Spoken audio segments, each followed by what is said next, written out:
All right. Well, welcome everyone. I am Andy Norman, and this is Examined Lives. This is our forum for exploring fascinating aspects of the human condition using a very special technique I like to call the mosaic method. Basically, we're going to try to get lots of contributions to the subject in question and try to piece together a multifaceted understanding of the phenomenon. So my main bit of advice is remember to share the floor, try to be brief and clear, and then let someone else have a turn. If you keep an eye, if you open the participants window, you'll be able to see who else has an interest in speaking. And the way to register your interest in speaking is to go to the reactions button near the bottom of your Zoom screen and then raise your hand. Okay, I'll try to recognize people in roughly the order that they speak up, but I'm also going to try to make sure we spread the floor time around. All right. Okay, our topic for today is attachment and parenting. And I am far from knowing much about this subject. So I'm actually kind of eager to discuss it because I'm expecting to learn a good deal. I did do enough homework about it to kind of set the stage by giving you a little bit of background. I'll start there. I first heard of attachment parenting when my little sister decided that the William and Martha Sears, The Baby book, was kind of the Bible of parenting. And she became very zealous advocate of its parenting approach to parenting. But it turns out that the Searses were themselves drawing upon something called attachment theory that had been advanced some years earlier by a guy named Bowlby. And but here's the basic premise, as I understand it. Human infants are largely helpless and completely reliant on their parents for a major investment of time and energy. Otherwise, they don't make it to an age where they can reproduce as well. And critical to getting the parents to make that investment of time and energy is a strong emotional attachment. And so one of an infant's major challenges is to create a secure emotional attachment to their parents so that they can survive to adulthood. And this can connect with evolutionary theory insofar as it seems plausible, at least, that our ancestors, that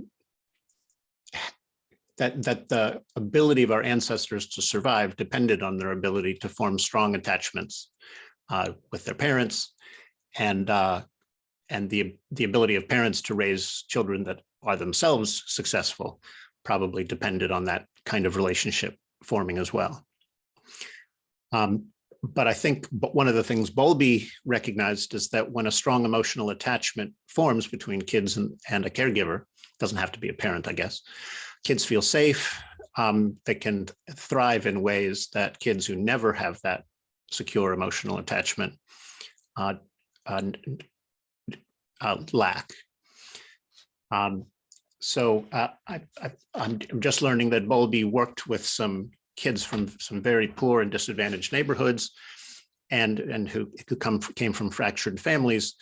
And my understanding is that he saw many of them suffer from emotional and psychological problems that he believed could have been averted by better parenting with an eye towards forming and maintaining strong emotional attachment. Now, I am going to rapidly step back from the microphone here because I know that Kathleen and Hank know more about this subject than I do. Kathleen, did I get that roughly right at least? Well, you got Bowlby right, but that is not all of attachment. And that's what I've been reading up on more. And that it's not just the infant's security, but their prosociality in every sense. And that actually what's really important to have good parenting is a good caregiving network. because our ancestors were cooperative child breed. They did cooperative child care, and that it wasn't that was, according to my understanding of the theories, that cooperative child rearing is what developed our prosociality and altruism, which are not the same things, by the way, identical. Mind reading, ability to cooperate, all kinds of prosocial capacities that are innate but need to be developed. So actually that book you were talking about sounds to me like that ideology of intensive mothering is based on this notion that you have two parents and one does all the child caring while the other does all the provisioning. And that's not how we evolved. So the big question is, what caregiving networks today could help bring out children's prosocial, innate, prosociality? And it doesn't depend on the good or bad mother alone. It depends on caregiving networks, and should national policies complement the individually devised solutions of families? Like, those are the questions they raise. Those are the big questions. So I'm very fascinated by this this baby on the one hand, and then this large scale society that could either wipe out our altruism and destroy us, or I mean, that's sort of a good versus evil problem that some evolutionists are raising, and it's fascinating to me. I hear you. Thank you, by the way, for fleshing out that view. I think the Searses have been criticized for sort of overemphasizing the role of the mother in particular, and paying less attention to some of the other caregiving relationships that can flesh out a healthy child. Thank you for that. Diane, I see you have a hand up.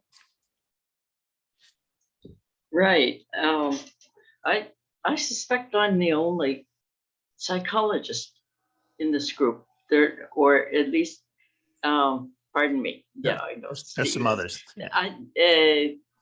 Social psychologist, I mean to say. I think the rest are therapists. Is that true or not?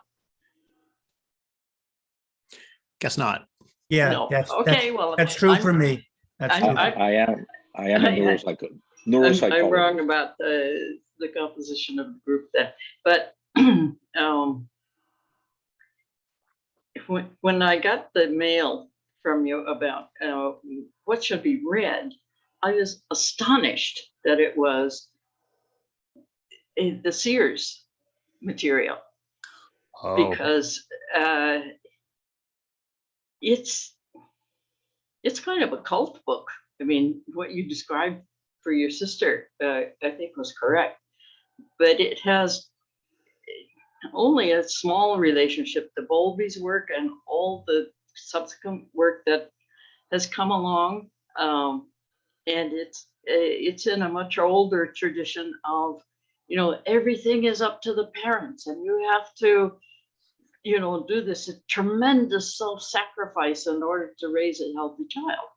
Whereas what Bowlby was talking about, and there are dozens of attachment theorists and practitioners as well, because it does have practical applications. Dozens and hundreds of them. I would have to say it's not about self-sacrificing parenting and continuous physical contact and all of this stuff.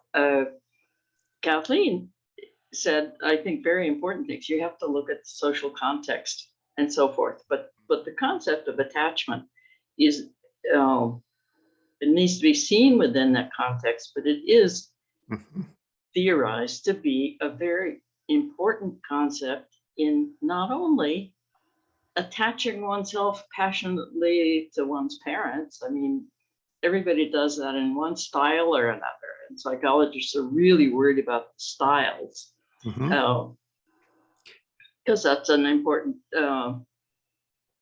interpersonal difference kind of thing. Yeah. But that attachment is important. Why? Because it gives the child a safe space in which to learn to be autonomous, Mm-hmm. not to learn to be dependent. I mean, it goes through a period of intense dependence in infancy. Mm-hmm. And if it is a successfully negotiated period, then the person becomes a much more autonomous person because they know that when chips are down, Yeah. there is somebody they can depend on. This is really helpful, Diane. Thank you. And part of what I'm gathering from your the detail you're providing here is that proponents of attachment theory really see this as kind of a critical component of that if we can just get the attachment part right, many other things fall into place. That it's a kind of a critical lever in how we can raise children and create a better future. Francesco, jump in here, will you? You do need to unmute, Francesco. Yeah, can you hear me now? Yep. Okay. But I like to see this more from a behavior standpoint, which is basically usually how I approach this. And we typically attach to people who reinforce us. Okay. Mm-hmm. And the bottom line is, I think Kathleen was absolutely right. I think we need to take a look at a more universal set of variables. And one of them is, are the prevailing practices in our culture that reinforces the practice of, number one, parenting or functional parenting, Mm-hmm. and number two, going beyond the nuclear family to create that network of support that is basically necessary Mm-hmm. to raise a child. I mean, Hillary Clinton many years ago wrote a book called "It Takes a Village." Yes. And that's precisely what it takes. Mm. And you know, I think we need to operationally define what attachment is and what are the variables that contribute to attachment. Mm-hmm. As a neuropsychologist and also a sort of a slant behavioral psychologist, we also cannot forget the whole principle of how the environment impacts the brain, Mm-hmm. particularly at the early stages of child development. Yeah. Where you're really laying the neuronal foundation for not only attachment in a healthy way, Mm-hmm. but also the neuronal foundations of a we society in which we can all work together. Mm-hmm. Just as I had one of the reasons why I took a break is because I finished writing a book about these issues. Very good.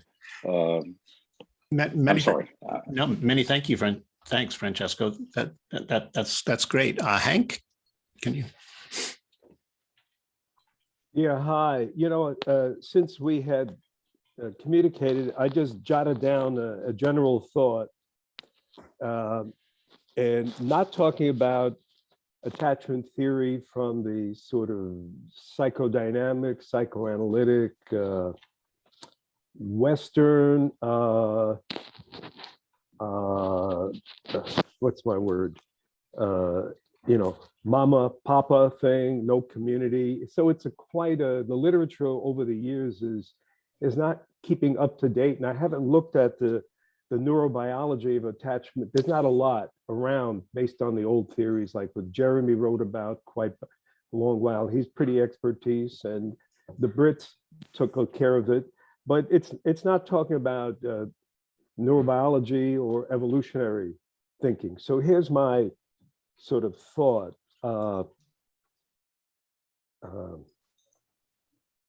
So my view is developing what I'm calling a neurobiological and evolutionary psychology perspective on attachment. This is, we all know this, our brains are social brains. Our brains mutually regulate, as Lisa Feldman Barrett says, our brains train each other non-consciously.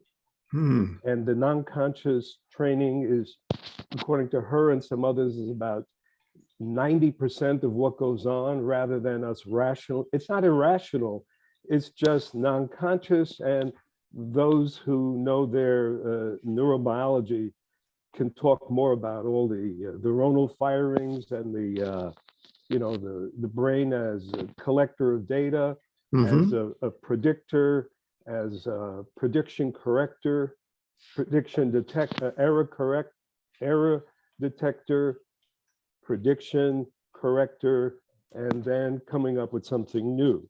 Mm. Okay, Mhm. so I want to just pose it, this is more of a conceptual way, but that there are 4 evolutionary survival mechanisms, and the newer one is kind of new to me, but we all know about fight, flight, and freeze. Mhm. Those are not the pro-social ones. The one that some people have come up with is the 4th one called fawning. Fawning is what we do to survive when you want to please somebody. Babies are created, biologically to please. And so, codependence is a form of fawning. Mhm. Generosity is a form of fawning. But we're talking about it in terms of wiring, fawning, just like fight, flight, Yeah. freeze, and fawn. And I could see how attachment parenting, and one, at least in its better forms, could help train the neural circuits Yep. to promote pro-social children. Right.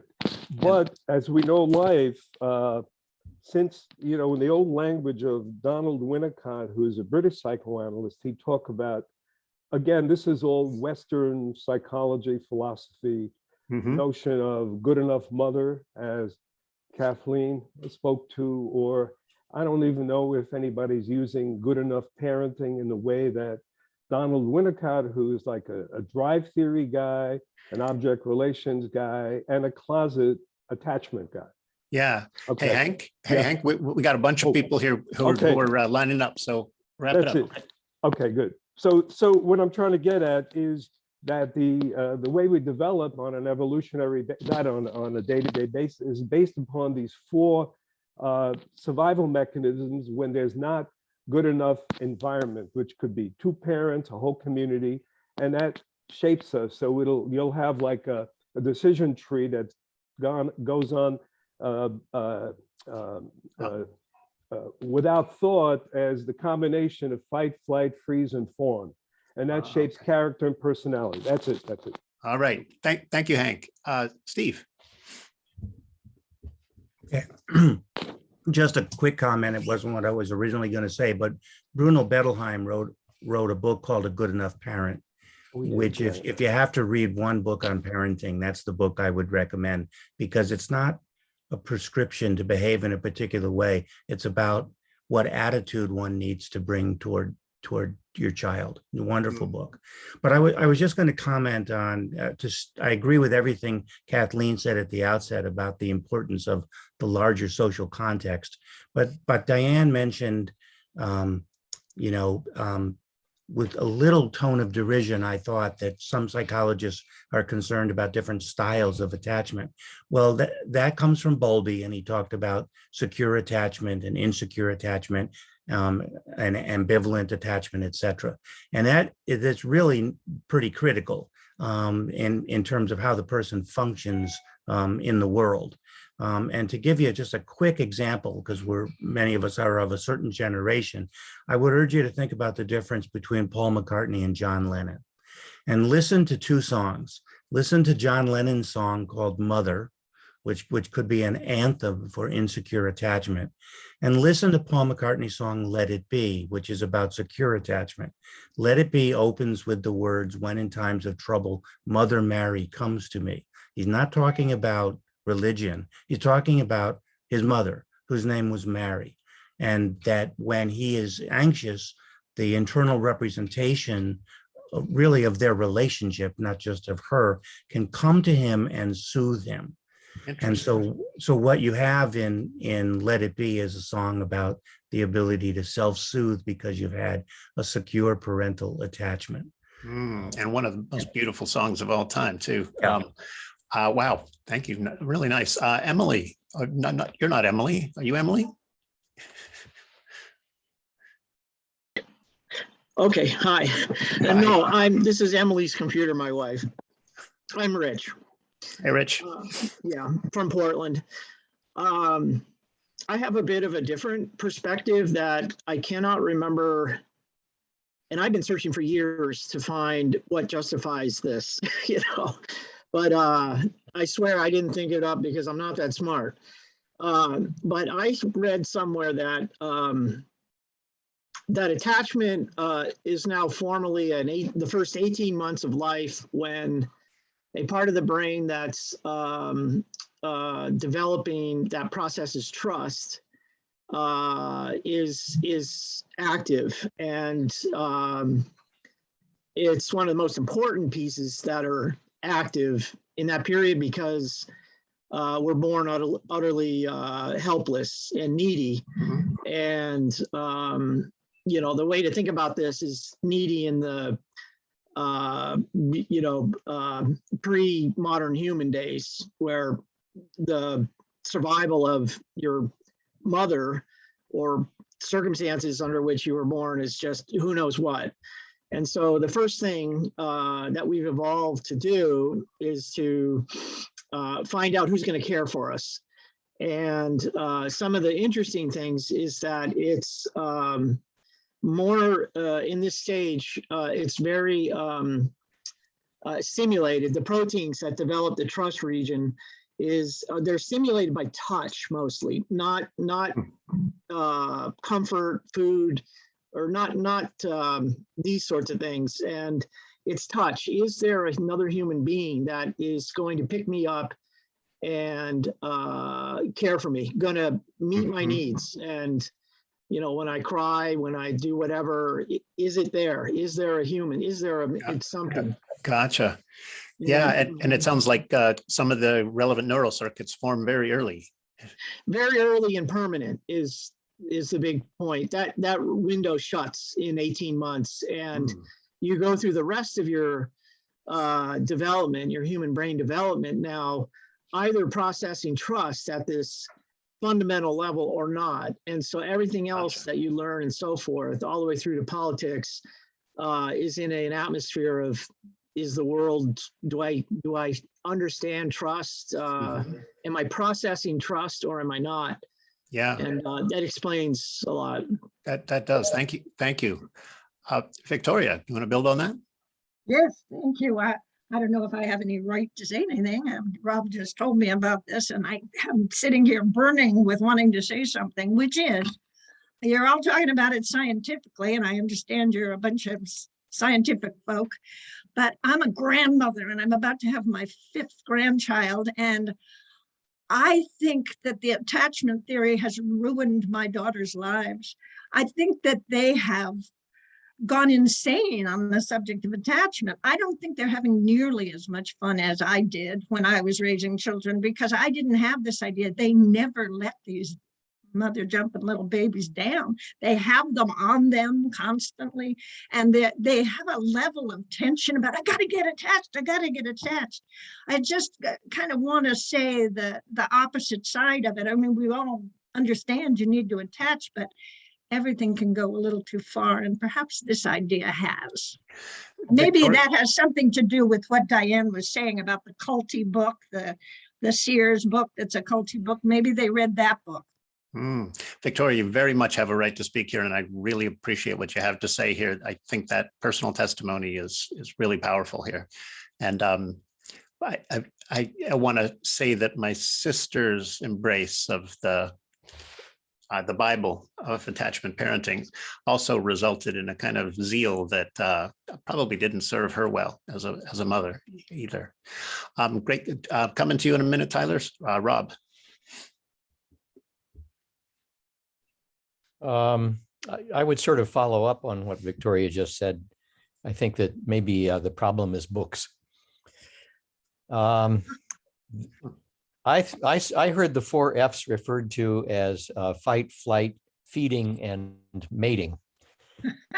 But what I wanted to talk about was I'm very interested in hunter-gatherer societies and what life was like before we adopted agriculture and civilization and so on. And my current belief is that they tended to be quite cooperative and egalitarian, as opposed to the more stratified societies that became more complex. And I was thinking about attachment theory in terms of infant mortality. If you're in a context of infant mortality, there are several cultures that don't give a baby a name until it reaches a certain age where it looks like it's going to survive. If you don't name your infant, and yet you have this network of extended family and the village that's raising the child, or the pre-village, what's the effect of attachment theory in that context? You can't become too attached to a baby that might die, and agriculture really shot the infant mortality up enormously, at least initially. Really So interesting. that's more of a question than a comment. I just Questions are wonderful contributions. I love them. Tyler.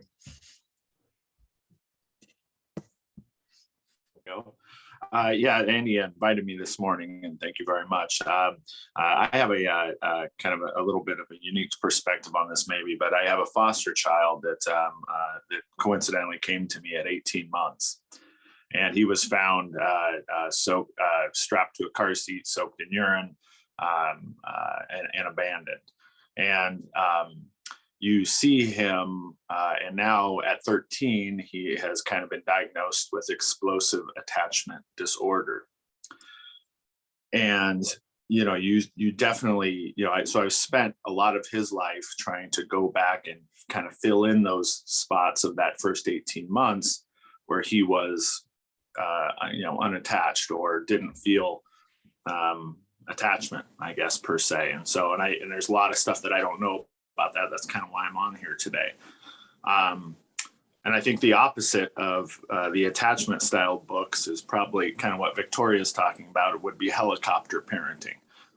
We've kind of heard that term be thrown around a lot lately, but you definitely see just in my son alone that lack of attachment and what that does during the first 18 months of life. And that, that attachment starts, in the womb with the mother.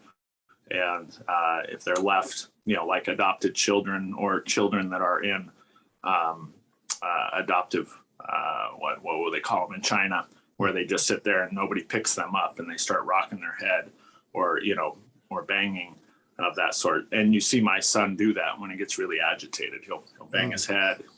So anyways, just kind of throwing that out there. Hey, Tyler, when you talked about to your son's caregivers, professional caregivers, about explosive attachment disorder, did they say anything about how the explosiveness relates? Is it that kids can become more explosive, I guess, get angry faster if they don't get the attachment early in life? Is that the idea?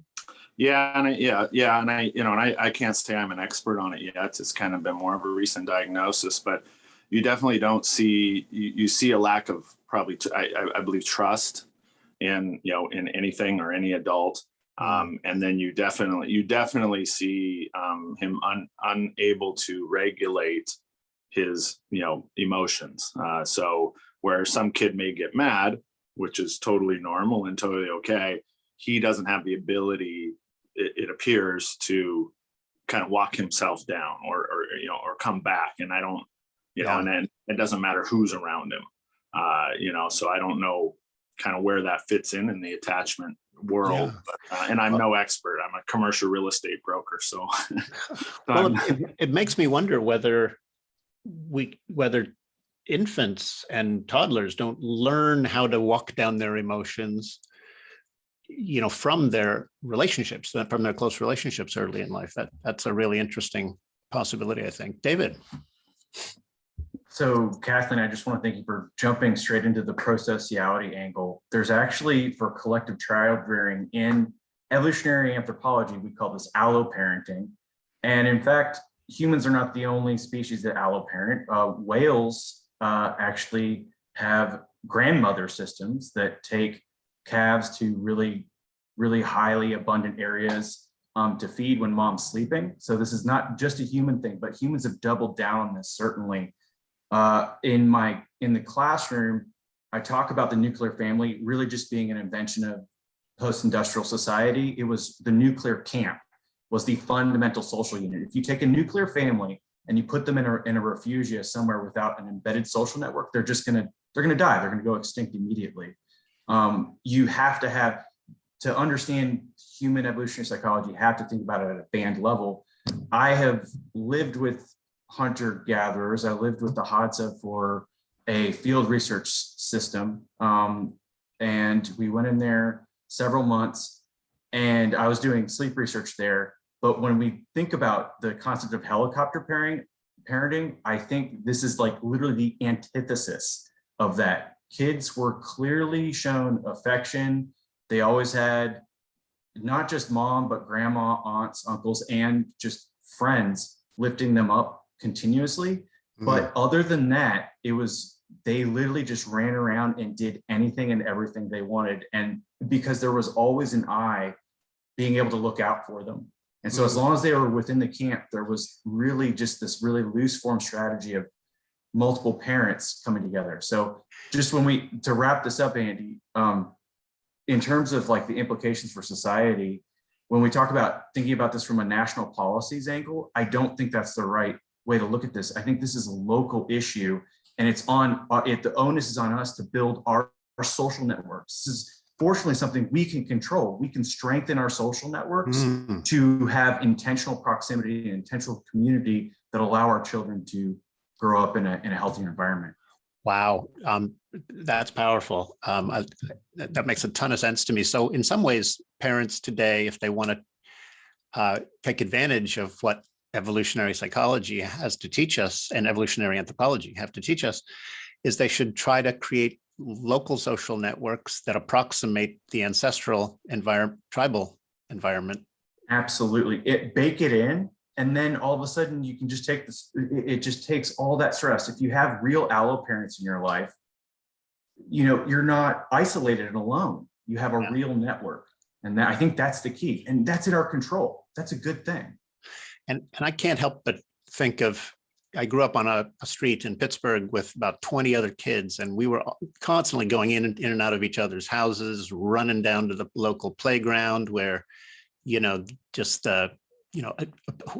were kind of free range, what they today call free range kids. And I wonder how my life would have been different if I'd been raised in a suburb with no sidewalks and I couldn't walk to my friends' houses, right? I mean, that would have been a very different childhood. Wow. So some of you guys have hands up that, which may be up because you haven't taken them down yet. Some of you may also be waiting for another turn to speak. If you're no longer in queue, please take your hand down. Simon, like to hear from you. Yeah, can I just sort of inject a bit of evolutionary psychology here? Like we're talking Cosmides and Tubi actually, because they would argue, and I met Leda the other day, that attachment theory is just one of many domain-specific functional systems within the brain. So you've got other ones: incest avoidance, mate selection, mate guarding, mate value assessment, sexual jealousy, free rider identification. No. And, somebody made a point, it's survival of the fittest, but it isn't survival of the fittest, it's sexual selection. That's what's going on here. And so, yes, attachment theory has got some relevance, but it's only one of a small, very small number of systems. And it's almost certainly not the most important one. It's not the one that causes people to take extreme actions like jealousy and so on in relationships. And therefore, it's been over-egged, if you like. I don't even think Bowlby would have liked it because he invented the term evolutionary adaptive environment, and yet there's nothing about the old environment in this theory. Interesting. Thank you, Simon. Kathleen. sorry, I was just going to write it. Actually, I mean, the latest attachment theories show how a lot of early attachment, I don't know the words, I can't, they're recruited in mate relationships. There's not a, I mean, attachment, that's part of what happens in bonding with a mate. And Deborah Zeifman, a colleague of mine at Vassar, has an article on that, and it's in the attachment handbook. So it actually has a lot to do with mates, and a lot of the things that happen between people, romantic partners, are similar to the things that happen between a strong bond between a caregiver and infant. And so kids can watch well-adjusted parents working out their differences and learn a lot from that, maybe some emotion regulation, among other things. Well, I was thinking more like, you know, partners sometimes talk baby talk with each other. I mean, there's a lot of things that are recruited and used in another context. Got it. Thank you. Excellent. Hank. Yeah, I want to suggest another perspective, and that is, you know, people were talking about attachment, and I would think of, it's not about the presence or the lack of attachment. It's what you get attached to in the way you're held, the way you're touched, the bonding, the communication. So I'm going to call it attachment to mimicking. And say that again. To mimicking, you know, one of the, you know, what is it? Imitation is the greatest form of flattery. But in the evolutionary biology points of view, the first thing we do, you know, like the chimpanzee mimics its the mother who trains it to get the little food things from the termites. Well, infants and children, and I've seen it in my work just as a clinician, not in the research part. So if you're going to mimic nasty behavior, you won't know what it is as an infant. But so you can get attached to whatever is presented to you rather than the way we're looking at it in a very narrow way as the pro-social aspect of attachment. So kind of like imprinting, right? Yeah. I can't help but wonder to what extent Bowlby was influenced by the work of ethologists who noticed that, I don't know what, baby ducks imprint on and then, you know, follow around. I wonder if there isn't an element of that, maybe I wonder if attachment theory is kind of a human, it's the concept of imprinting sort of implanted or transplanted, maybe. I don't know. Kathleen looks skeptical, so maybe I'll back off of that. Well, but I just want to say I was thinking, sorry. Oh, just, Hank, let me, I'm giving the floor back to you, Hank. Oh, sure. I just want to say that I don't think a lot of, you know, you got to think about the time that people are writing and who their audience is and who their predecessors are. But I don't think he would have gotten very far if he talked about not just imprinting, but mimicking. So you get it like the Stockholm syndrome or identification with the aggressor in Anna Freud's point of view. But think of the Stockholm syndrome. You get mistreated, or leaders, you know, of countries. How do you get people to love you? You starve them, you kill them, and then you give them a little water and bread, and they love you. So if you think about that on its more primitive level, I suggest that also be kept in mind in addition to what's au courant in terms of the older, like Freud made up a lot of stuff, just one thing, because he needed to get through to his colleagues, the other neurologists. He couldn't really say that there was sexual abuse going on with the young ladies because nobody would have listened to him. Gotcha. Okay. Thank you. Steve. Just a quick aside, I think it was Woody Allen who once said that his childhood would be best described as an example of the Stockholm syndrome. But I wanted to respond to something Kathleen said and something, where did he go? David said. Kathleen, at the very end of your remarks, you mentioned something about the term of endearment that lovers use when they call each other baby. That is not a coincidence. That is what someone who's psychodynamic would call a regressive yearning, for an attachment in which you were securely held and your needs were intuited by the other without even you needing to verbalize them, and you were just provided what you need. So that's why I think we call each other, people say baby to an adult partner. The other thing I wanted to mention was I really agreed with what David said a few moments back about, the way things were pre-modern world.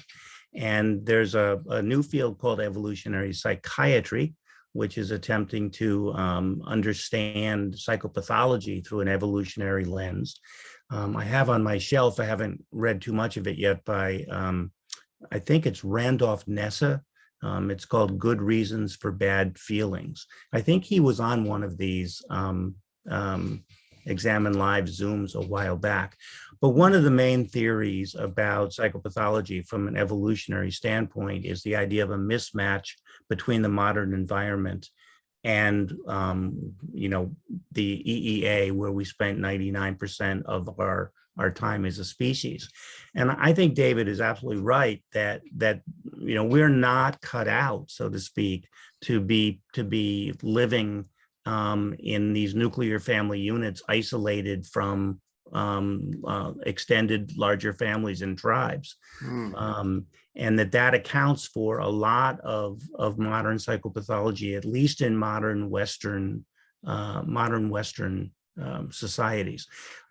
Last comment really quickly, two of my three children live in the town where I live, and they have children. So as a grandfather, and my wife and I as grandparents are available to them.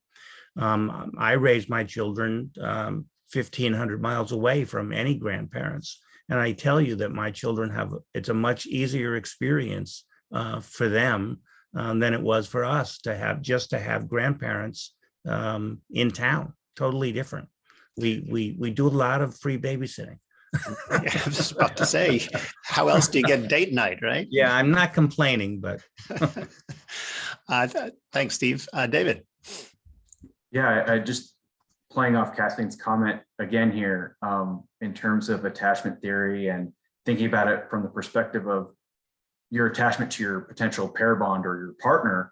What if, and in my reading of the attachment theory literature, is that its ultimate function is so that the individual feels a type of safety net psychologically, so that they are enabled to go out and explore their environment, right? Which is very adaptive.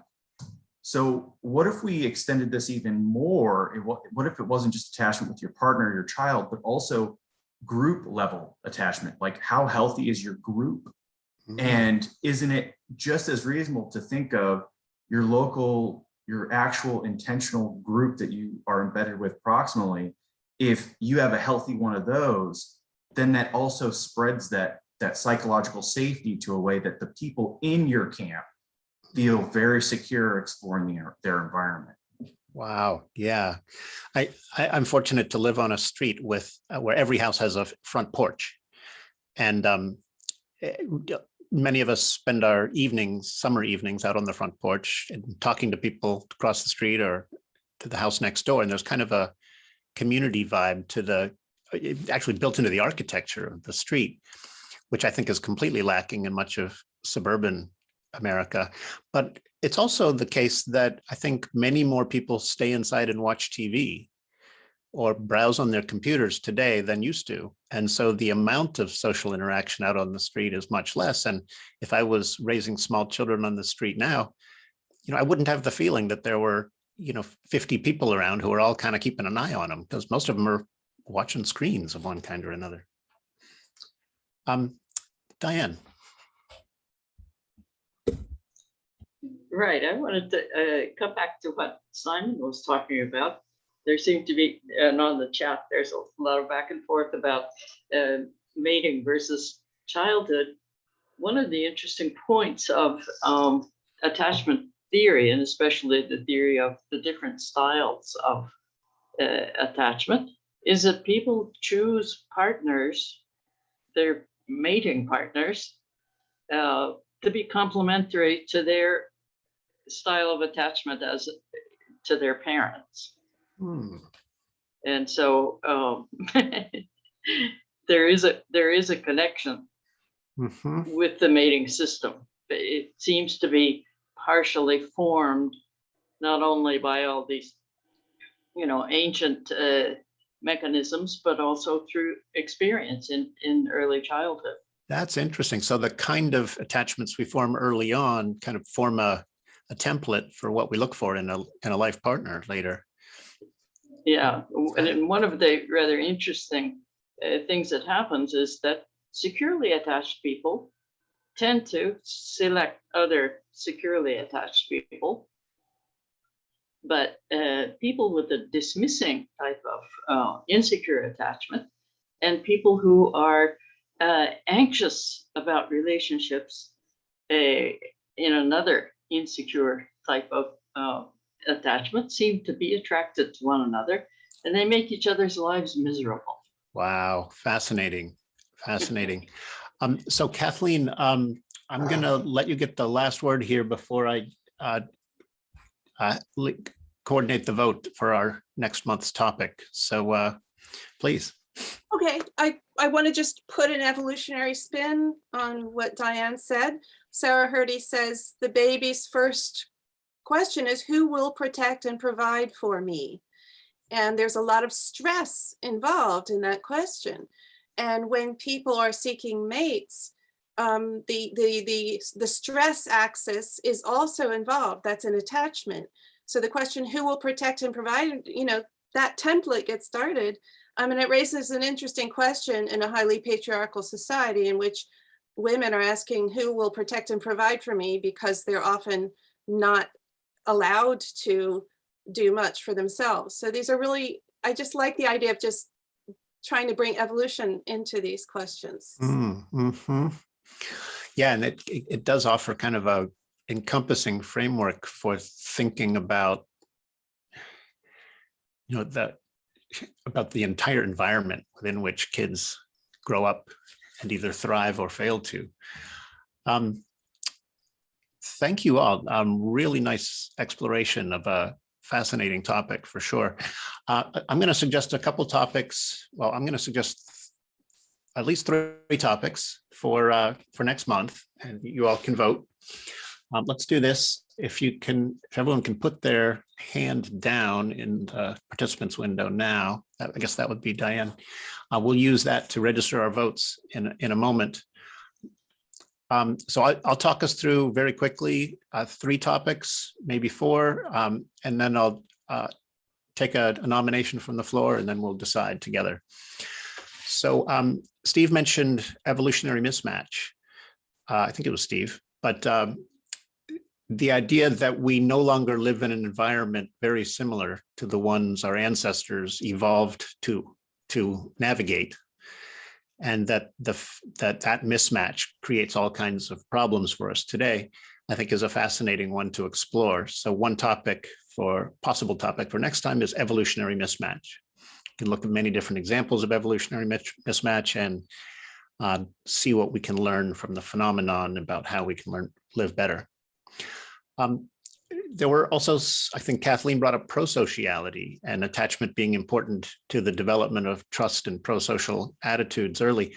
I think it would be interesting to drill down into what prosociality really is, so we can deepen and enrich and add nuance to our respective conceptions of prosociality. I think that would be especially welcome, given that this is all happening within This View of Life and ProSocial World umbrella, where David Sloan Wilson is doing such important work on prosociality. So that might be a second topic we could explore. And here's something very different. Automation, the future of work and universal basic income. I have no idea how we're going to apply evolutionary theory to that, but I'm sure we can find a way.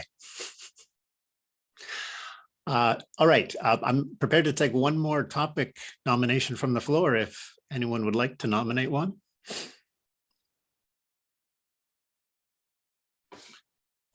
Yeah. Emily, sorry, not Emily. No. Sorry, I'm so slow on this. Love. I'd like to see a biological evolutionary discussion of love from the vulnerable. The giver who gives from a vulnerable place has been my theory of love for a while. The Okay, two things are required. You need to give, but you need to give from a vulnerable place. You need to be vulnerable to your partner in order for the partner to feel love. okay. Do you prefer just love as a topic or the evolution of love? Well, I feel it's because of our limbic system, our fear mechanisms, our I just mean as a topic amygdala. title. Well, you'd have to have that kind of stuff in it too. So I guess love as a neurobiology. The neurobiology of love. Okay, Yeah. I like it. Very good. All right, everybody ready to vote? Vote for as many as you like. The topic with the most votes will be what we focus on next month. By the way, you might write this down. Our meeting next month will be Thursday, November 18th, again at 12 noon Eastern, and you'll have to translate that into whatever time zone you're in. But Thursday, November 18th, noon Eastern. Okay, who would like to discuss evolutionary mismatch? Hands up, please. You vote for more than one? You may vote for as many as you like. In fact, you can vote for all of them, in which case you cancel yourself out, but that's up to you. Okay, Sage, are you counting for me? Thank you. Thanks, everyone. Hands down, please. Second topic, what is prosociality? And how do we promote it?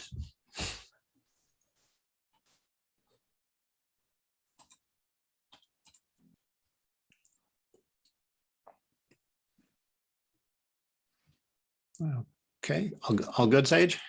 Yep. All right, hands down, please. Automation, the future of work and universal basic income.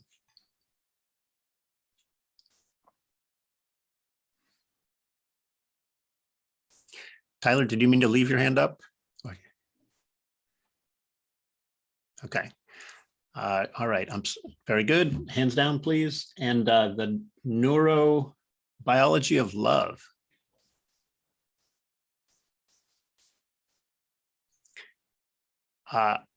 Okay.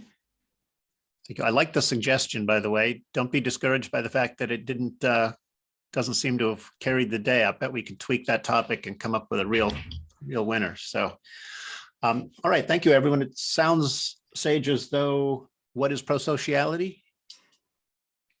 Well, I feel like I have 8 for mismatch and 9 for prosociality, but the hands go up quick and then they sort of dissipate just as quick.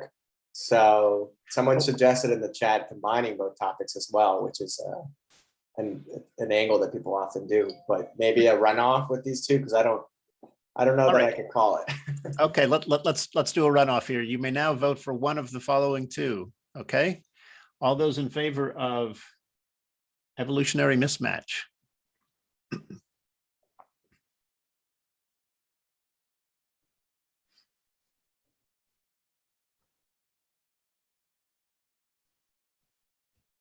Okay, thank you. Hands down. And all those in favor of what is prosociality.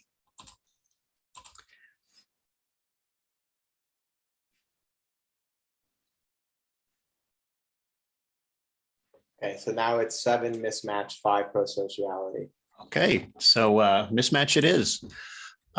Thank you, everyone. I hope you got as much out of this as I did, and I really like all of the wisdom you all collectively bring to our table. So be here next month, November 18th, and nice to see you all.